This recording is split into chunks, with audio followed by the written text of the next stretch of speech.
we're proud of our school already, but we want it to be better. We want to raise the bar so that our school is like the best it can be. So I think for the next week or so, I want you guys to look at the displays, and then when we come back to the next meeting, I want a bit of feedback on what we can change and what we can keep the same, but kind of tweak a bit and make it a bit better. But, Student voice is a high priority at this inner city school in London.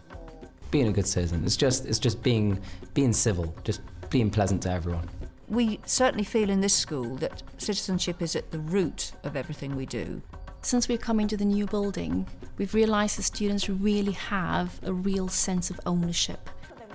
Pupils are encouraged to be thoughtful citizens by having a strong voice of their own, and the senior staff see it as one step beyond other important activities outside the classroom, such as school trips, fundraising and community involvement. Citizenship is one of the things that we make sure is being portrayed. It's everywhere. You know what citizenship is. We're a community, and actually if we're going to work effectively, we all work together. I don't see that we could go backwards on this. I think it is just a question of moving forwards.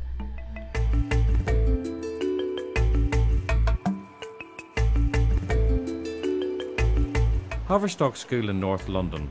It's an inner city comprehensive that's on the up, and they're proud of their attitude to citizenship across the year groups.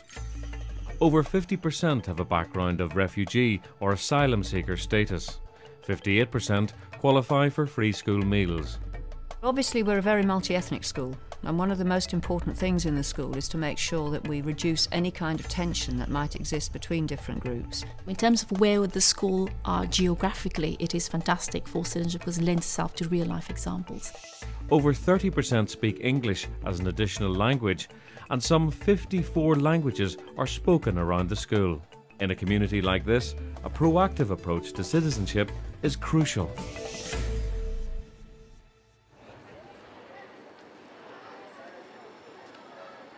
Students directly involved in making schools better, promoting rights and responsibilities, uniform, rules, playground and general facilities. Let's go to the uniform quickly. Student councils are clearly nothing new in schools, but here at Haverstock, they believe their council has had a significant impact on the lives of students. Our new uniform, which we've got this year, which school council voted for, I think that's good that we got this in, because otherwise we would have been using the Year 7 and Year 8 uniform, which I think no one really likes. I'm glad we got rid of that one. You know, we're picking options this year, so it's sort of it's now because we're getting older, we're allowed to decide what we want to do, and this makes us just more responsible. So everybody likes the uniform. They're gonna get. I liked the uniform when I was in Year 7 because my brother had this uniform and I thought I don't really like it. But then as I started realising that I have to pick choices and do this, then I thought it looks much better because it looks smarter. So yeah. Using their voice to bring about a change of uniform at the school was seen as a great achievement for the council, as it was to influence so many people's daily lives and make the Year 9s feel like respected citizens of the school.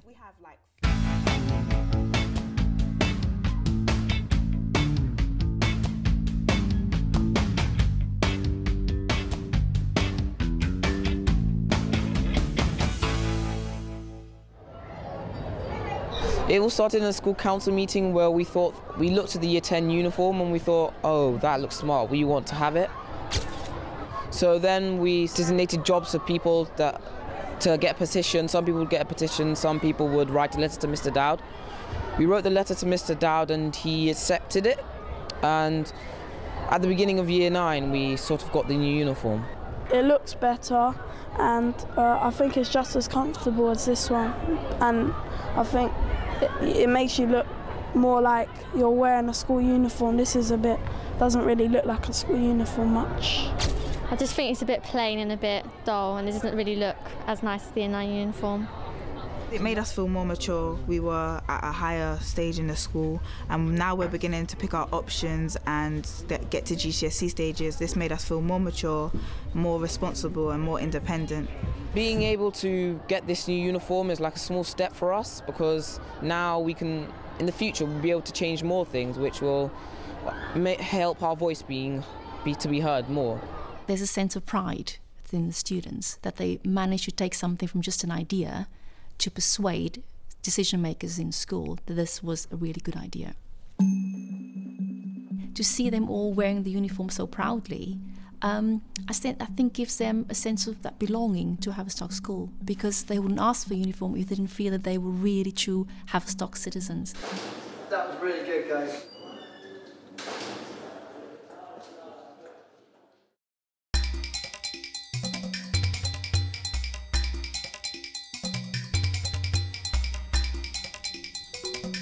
As active members of the Haverstock School community, pupils also take part in the interview process for new posts on the senior staff. Where did you previously come from before applying to Haverstock School? You've just witnessed a fight and the ringleader has been sent to your office. How will you deal with the situation? What's your home life like? A deputy head interview is obviously quite arduous, but to have the student panel in it is quite actually refreshing, really. The thing about the student panel is there's just no way that you can prepare, because students are not working to the same kind of sort of protocols and agenda that obviously, you know, the head teacher and the governors and all of those kind of people are. And so the questions, you know that there can be some really, really difficult ones that you won't have thought about in advance. We had questions like, the obvious, why do you want to work at Haverstock? But we were keen to know where they've come from and how they keep a good work-life balance. Kind of not just knowing like a type of teacher they are, but who they are as a person, as opposed to just a role. Why do you want to work at Haverstock School? The other question they asked, which was obviously a very sensible question, is why Haverstock? Why do you want to join our school community? Which I think again is a very sensible question and a really difficult one to answer sincerely and make it come across in a way that actually students think that you are being sincere and that you're not just saying something because you want the job. How do you keep a good work-life balance? And just for fun, what football team do you support? People around the table are going to support probably Arsenal, being that's the sort of closest Premiership club. So then obviously my answer would be a little bit, being a Liverpool supporter, obviously I think that might go against me in an interview process. So I'd try to put a bit of humour in, really, just to ensure that I didn't get put off just by the team I supported.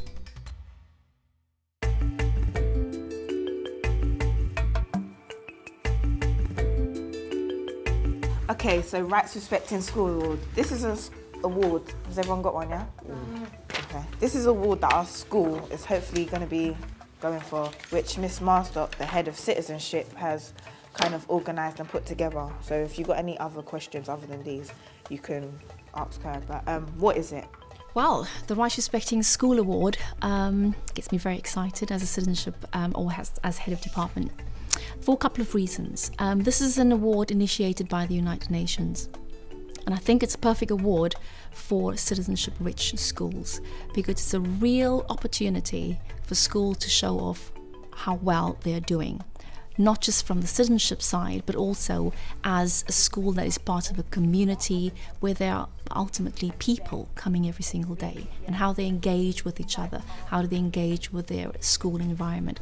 So right now we're looking at advertisement, how we're going to get this award, but how are we going to get it, seriously?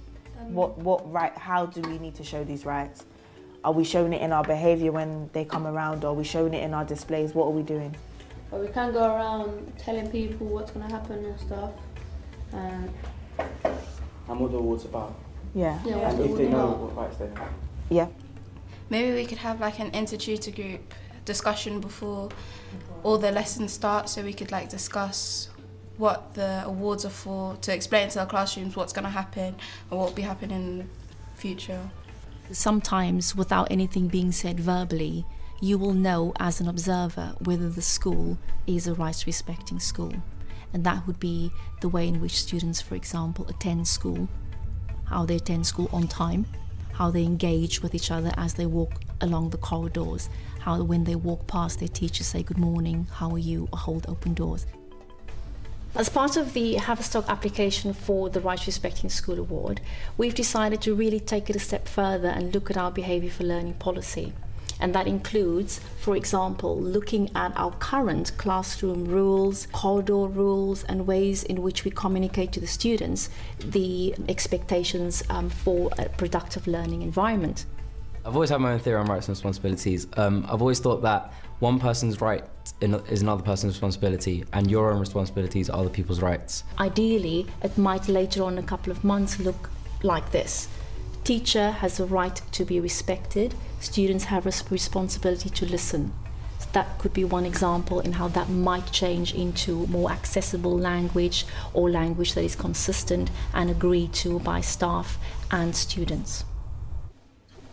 Basically, the rights are we come to school and it's our choice if we want to learn or if we don't want to learn, because it's our responsibility to learn. The rights and responsibilities you have as a citizen that you can apply anywhere, like to school or work or just everyday life. Well, I have the right to walk down the street and not be yelled at and just hit for no reason. But it's someone else's responsibility not to yell at and hit me while I'm walking down the street. Will the defendant please stand? Are you Alex Myers? Yeah. You are charged with Section 24 of the Misuse of Drug Act. How do you plead? Not guilty. Krishar has been working closely on preparations for the National Mock Bar Trial competition for some time, in close collaboration with the Citizenship Foundation. What happens in the competition is absolutely fantastic. Students are given a case about 2-3 months before the local heats. They then take on the role of prosecutors, defenders, witnesses, and of course the jury and a judge. For what reason did you attempt to search the defendant? My 2-year Anastasia Hudson started barking at the student and started pulling at his bag, which indicated to me that he'd found drugs. Can I just interrupt just for a second? Just a reminder that I know you're getting into the role and you're trying to take on the role of the police officer, prosecution lawyer, and up to this point, fantastic. However, the jury is hearing this for the first time, so if we can just slow it down slightly. So let the jury first hear the question, take the question in, and then respond. The cases are real cases, and of course the names are changed. But what is fantastic about the competition is not only that the students learn about the justice system, but the Citizenship Foundation really supports the students in the preparation. It is my job as a lawyer and an expert to prove beyond reasonable doubt that my client Alex Myers is innocent, and it is your job as members of the jury to weigh the evidence and see that justice is served. Therefore, if you have any doubt whatsoever that the defendant Alex Myers intended to supply drugs, then you must see that Alex Myers is not guilty. The students were given the case a few months ago, and what they have been doing through peer support and through local support from the local barrister is prepare the prosecution as well as the defence for the same case. Jury have reached a verdict. Yes, we have reached a verdict. In the case of Alex Myers, we, the jury, find the defendant guilty. The jury have reached a guilty verdict. We will return to court for sentencing in 2 days. This is a fantastic example of real citizenship in action, because it's those indirect skills that students learn, but also you might in the future have a next prosecution or defense lawyer. So you have knowledge, understanding, you have action, and students going away saying, you know what, I was part of something really positive, and I might just consider a career in law.